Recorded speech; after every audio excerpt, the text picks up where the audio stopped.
Good evening and welcome to the first group ride with ROUVY and Team Visma Lease bike. We are here today at our high performance center with two of our riders, who are Attila, Valter and Ben Tulett. There are many of you who joined the group ride. It looks like you guys have started quite quickly already. I would say take it easy. It's a social ride. It is a group ride. Let me introduce our riders to you guys. You look sweaty already, Ben. How come? Yeah, I'm suffering already. They started super fast. They've attacked me already. And, I see you're pushing over 300 watts. I don't know about your FTP, but this isn't an easy group ride, I would say. No, it's definitely not a social speed. That's for sure. And what about you, Attila? You've also ridden already a little bit before this group ride. Yeah, I plan to warm up a bit, but it seems like maybe I did not enough or a bit too much because a lot of riders already in front of me. But it's a nice feeling to virtually riding with so many riders already. I like it. Yeah, I think it's quite cool. I also heard over 1,500 people registered for the group ride. It's quite a success. And you guys also had the opportunity to send in questions to ask our riders. I will be asking the first question to Attila. What inspired you to become a professional cyclist? Me, especially my father. Without a question, he was also a professional rider, so I just followed him, and I'm really happy to have introduced in this life. I really enjoyed it. But did you feel it as that it was mandatory, or did you just like it when you saw it with your father, or was it just a hobby that turned into a profession? No, it was more a hobby. I always took it seriously, but I think you cannot put mandatory for the children. So it was never a must for me, and I had the time to learn to love cycling, yeah. And now I just living my dream. Yeah. And let's say, what if cycling hadn't worked out? What kind of sport would you be into then? In cycling there is no if. So I'm a cyclist, and I'd rather not think about any other sport. All right, that's fair enough. Fair enough. Let's move on to a question for Ben. Who is someone from another sport? Who is someone from another team you enjoy chatting to and or training with? Oh, that's a difficult question. There's so many people. I think one of the great things about cycling is that it's also such a social sport. It's a sport that you spend a lot of time very close and competing with other people. Of course, when we're racing, we're racing each other hard, but yeah. Also when the racing is finished, there's lots of other moments that you spend time with yeah. Other people. Of course, people from previous teams. I spend lots of. I would say him. Yeah. All right, and where are you based actually? You're based in England, or you're based abroad? Yeah, of course. I grew up in England, in just below London, and now the last 3 years I lived in Andorra, so yeah. Up in the.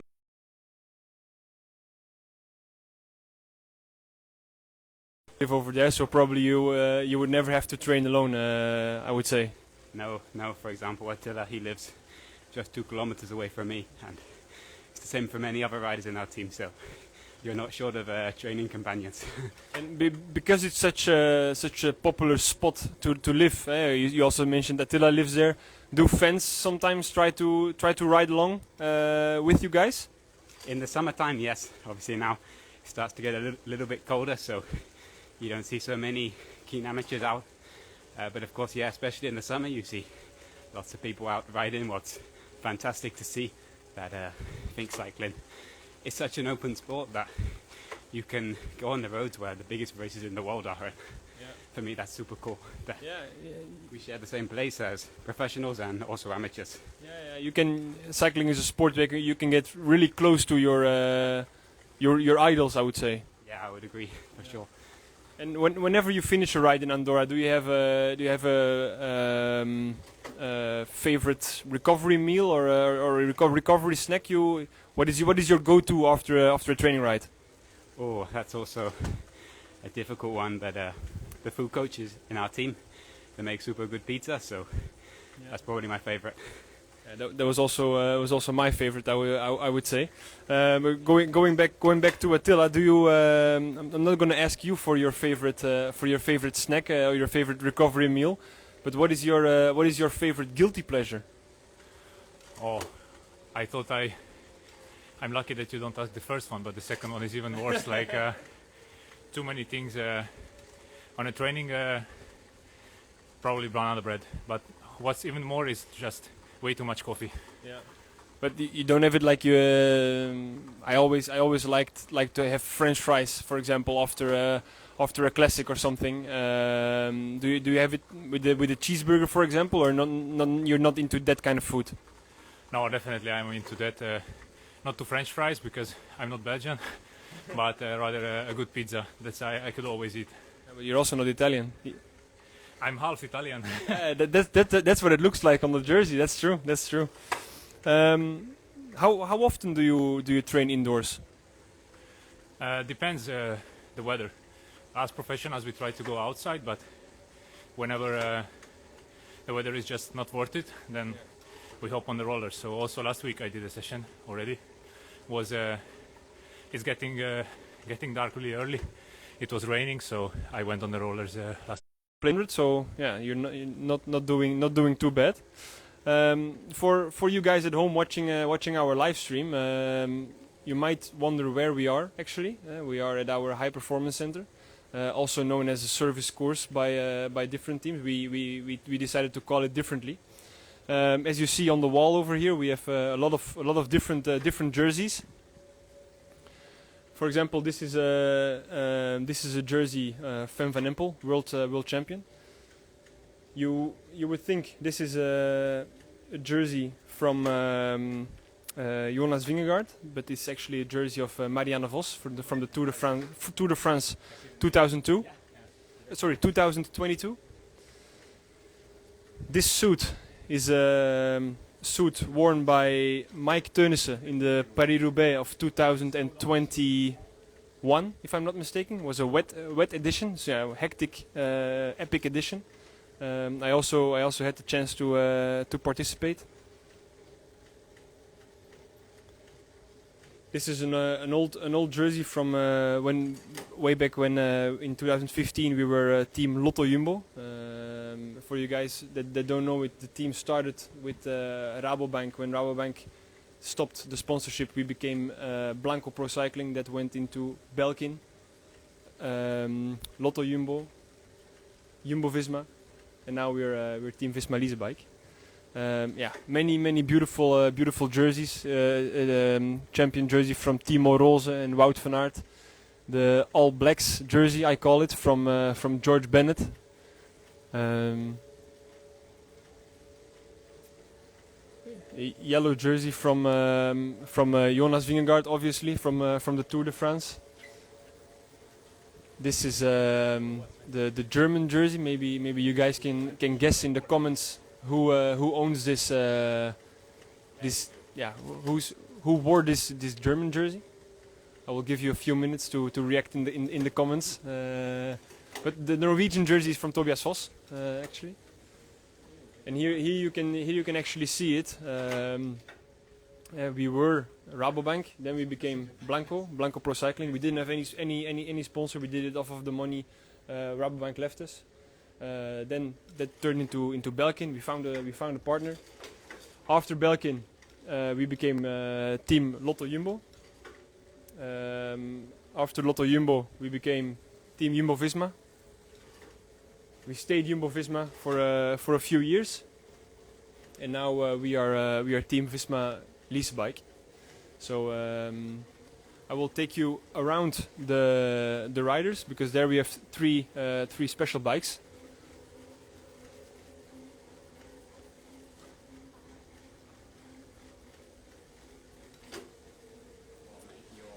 This is something we are, as a team, we are extremely proud of. I would say, because these are the bikes our leaders rode in the final stage of of their winning Grand Tour. Last year in 2023, we were able to win all 3 Grand Tours, which was amazing. I would say it was part of our plan. We wanted to write sports history by winning 3 Grand Tours in 1 year. Primoz, he started of the year well by winning the Giro on the penultimate day. Was I think many of you can still recall the epic time trial, I would say. Second bike is Jonas's bike. The Tour de France is the second Grand Tour of the year, where Jonas won his second Tour de France after winning in 2023. He also won the Tour de France in 2000. After winning the Tour de France in 2022, he also won the Tour de France in 2023. It was after coming in second in 21, and also this year he came in second. And then to make the trilogy complete, Sepp Kuss won the Vuelta. Was the cherry on top of the cake, we say in Holland and in Belgium. Amazing achievement by the team, I would say.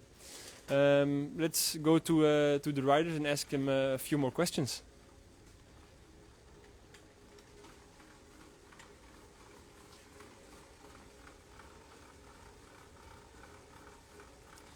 You already mentioned the food coach before, Attila, but what do you recommend eating during a long indoor ride, whenever you do, let's say, more than 2 hours indoor? Yeah, I think my go-to, especially in this period in the winter, when you ride a lot in indoor, is try to get around at least 60 grams, so just bars and jazz, and drink a lot, because as you see now, I'm sweating a lot, so probably you can even take 60 grams in a drink. Yeah. But do you, because during the year, I would say we use a lot of gels, you use a lot of bars. Do you maybe try to use a banana instead of a bar, or do you want to change it up a little bit with normal food? Yeah, definitely. Normally I start with a banana. That's the first thing. It's because it's quite big, so I don't like to carry it around. I eat it in the first hour. And yeah, I really like when the team's masters, the Sonnies, they making rice cakes. It's a bit more like normal food, and we eat a lot of jazz, and I like those, but that's more for racing, and in the training we always try to solve it with other options. All right, very very interesting, and something I also saw during over the years that some riders, they are really changing into towards a plant-based diet. Is that something you ever considered, or you thought about, or you follow strictly the guidelines the team is giving you? Yeah, I tried quite often, and I also like to cook vegan at home some days, because my girlfriend at the time was vegan, and then of course it was really easy to eat what she made, and she made herself vegan food. So it's also not what the team is advising us, and with the team I always eat everything what they make, and we eat a good amount of protein from meat, but yeah, I think once in a while it's nice to try out something different, and I especially like it. But with the food coach, I think all of the team is eating everything. I can also remember that sometimes it's we get vegan chicken, for example, in the team, so it's switched up quite nicely by our chefs.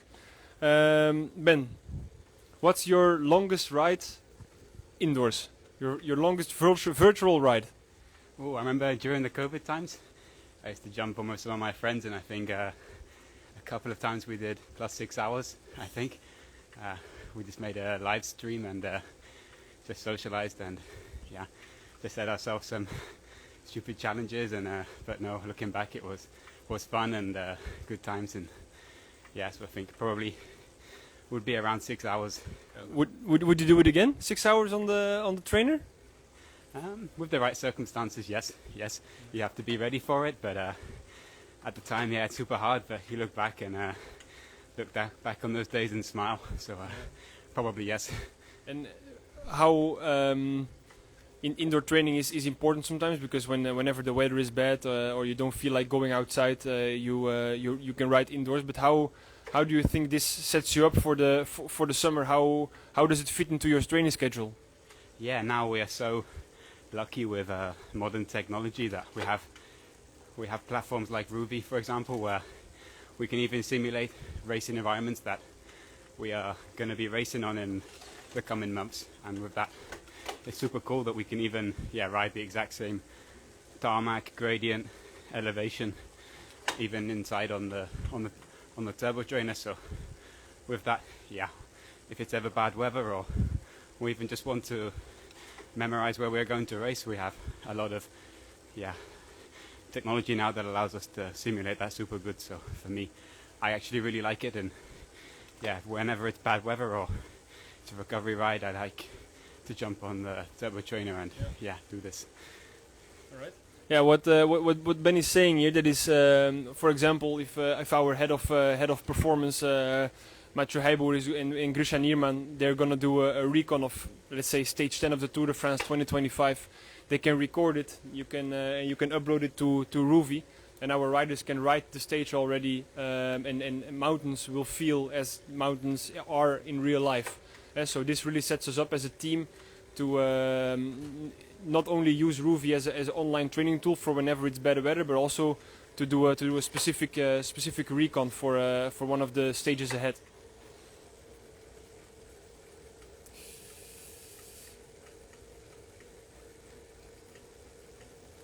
What would you think would be the best way to maximize your training load whenever you only get a chance to ride for, let's say, 5 hours a week?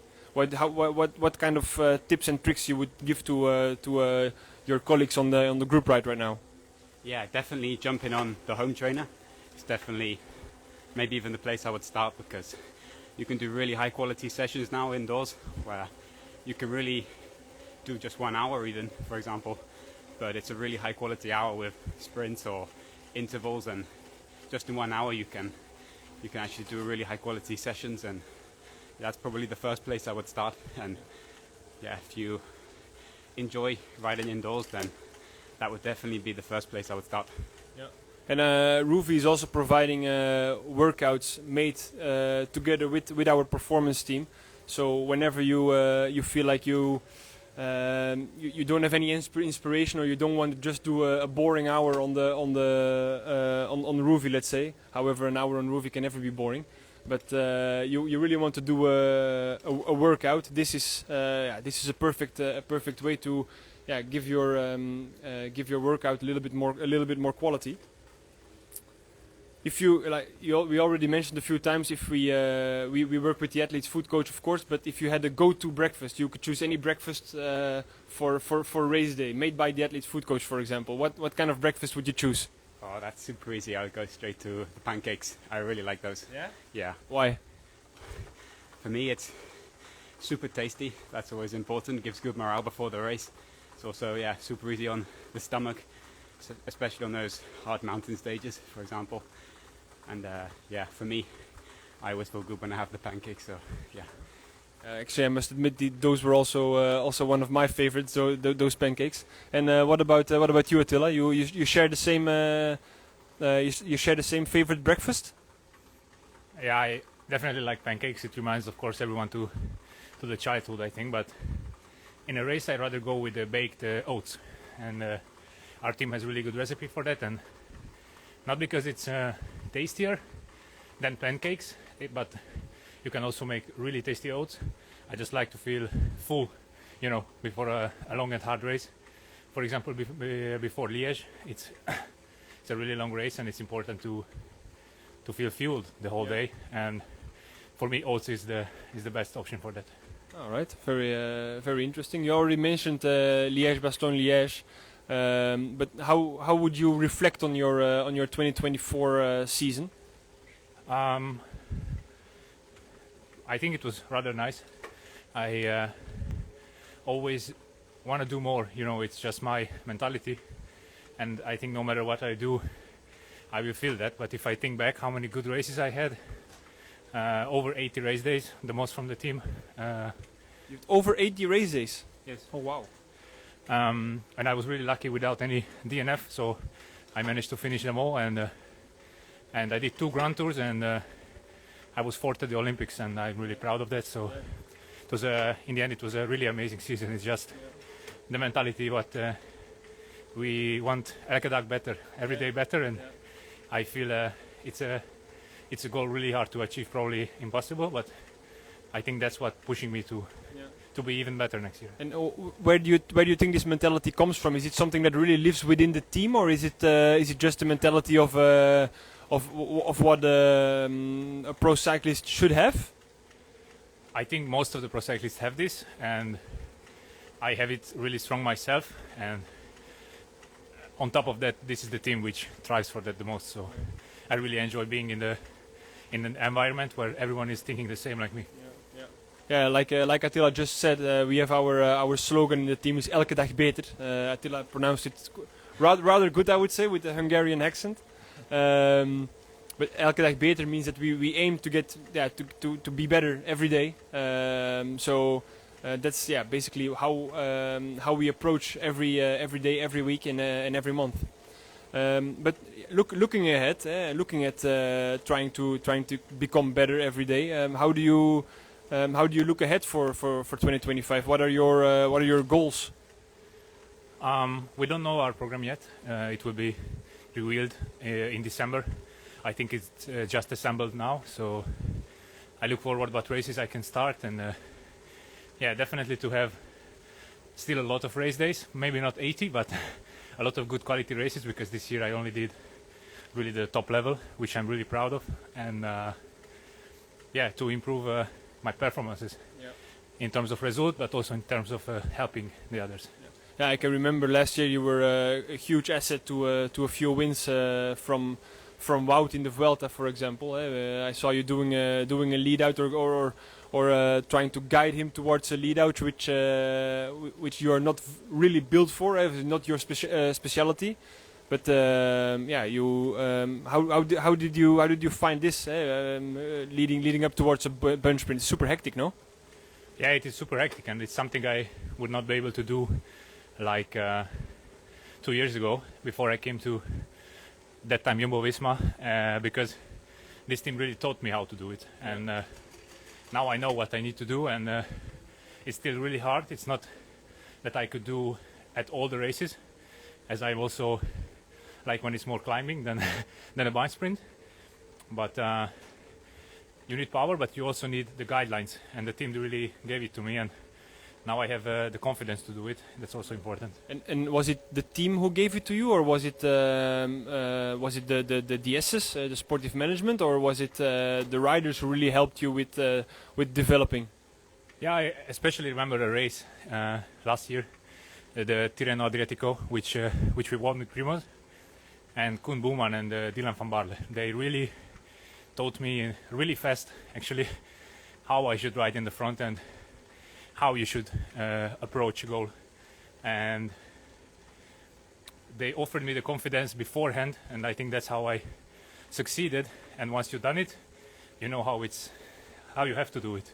Yeah, no, I completely agree. That's also how we try to help each other and to make each other better, I think. And what is you also mentioned just before you came in 4th in the Olympics, which is actually a classics race, I would say. Quite a strange classics race, because it's you don't have a lot of guys starting. But what's your mentality? How do you approach this race? Yeah, it was a rather special race, yes, with a small bunch, and not with the team, but with the national team. And of course, it's Olympics, especially in Hungary. It's quite important.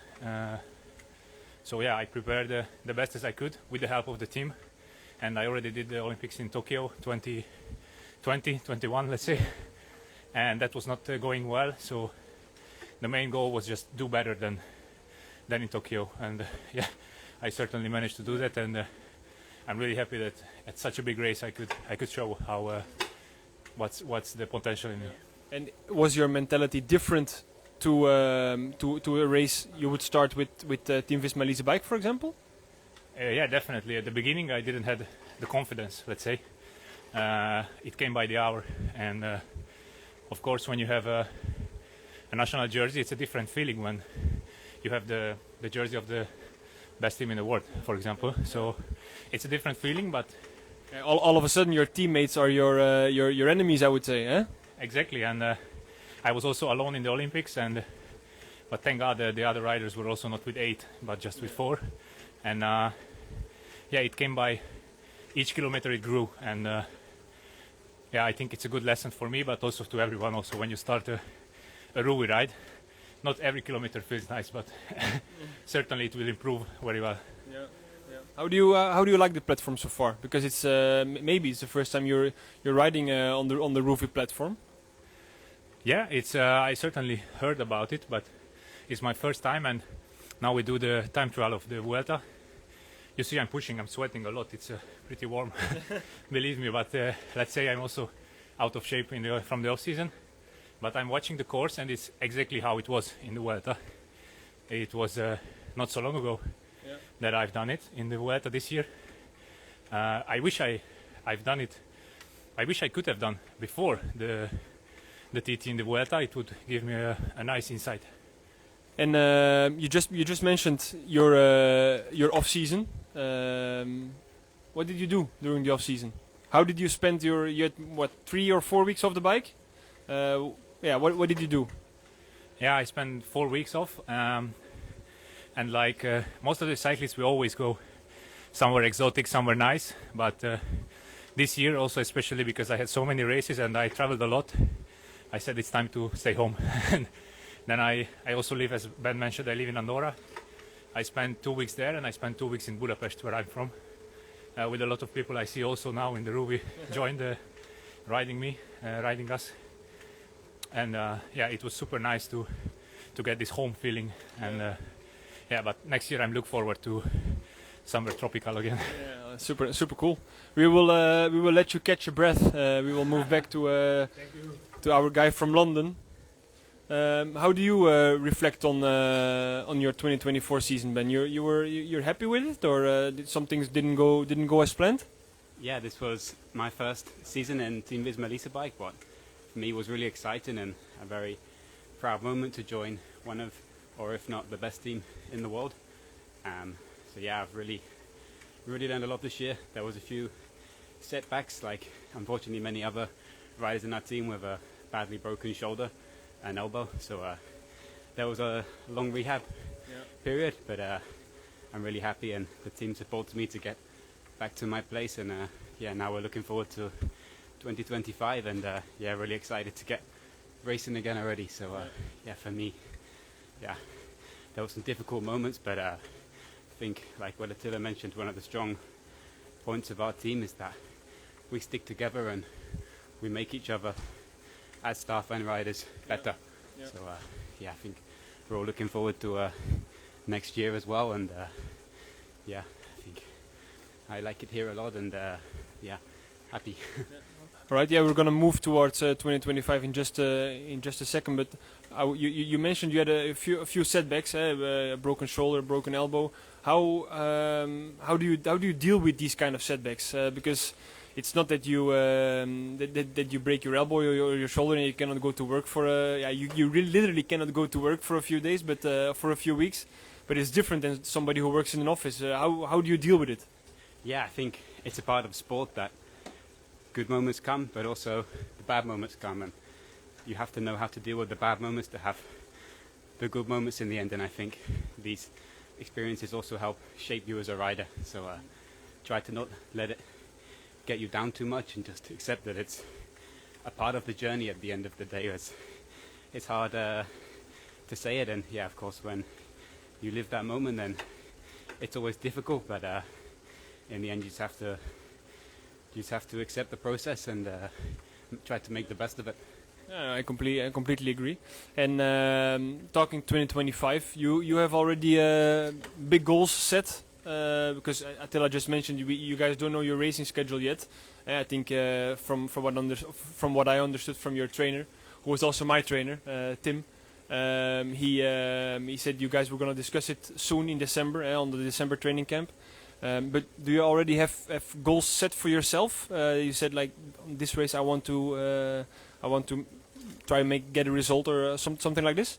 Yeah, I think similar to what Attila had mentioned, we gather together in 2 weeks' time for the first training camp of 2025, let's say, and yeah, it's there that we discuss our race goals and where we're gonna set our objectives for. So so far I don't know too much, just that I was starting the Tour Down Under to get racing a little bit earlier after missing a large part of 2024. So I'm excited to get the numbers pinned on for the first time now.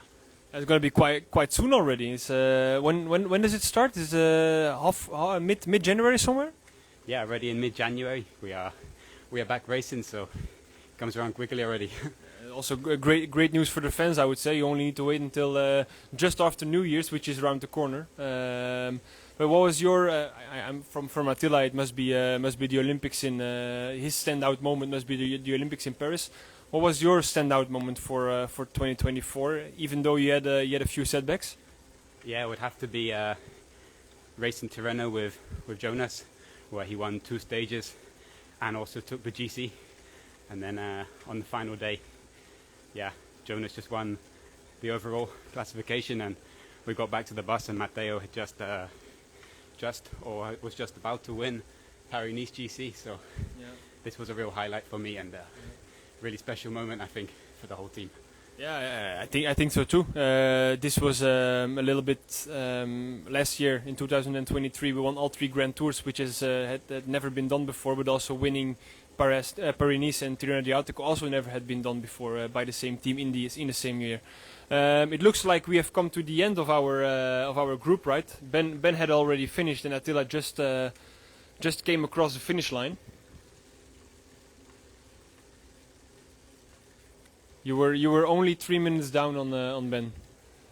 I did it too fast this year already. Too fast this year, yeah. That might be true. All right, I think I would like to thank you all very much in name of ROUVY and in name of Team Visma Lease Bike. This was the first time we got a chance to get together and do a group ride, and we had actually just started a partnership with each other. We are very happy to have ROUVY on board. So I would say please keep our socials, keep an eye on our socials. There's many cool things coming up from ROUVY, from Team Visma Lease Bike. Follow our riders, follow these 2 guys, and I will saying goodbye for now and see you soon.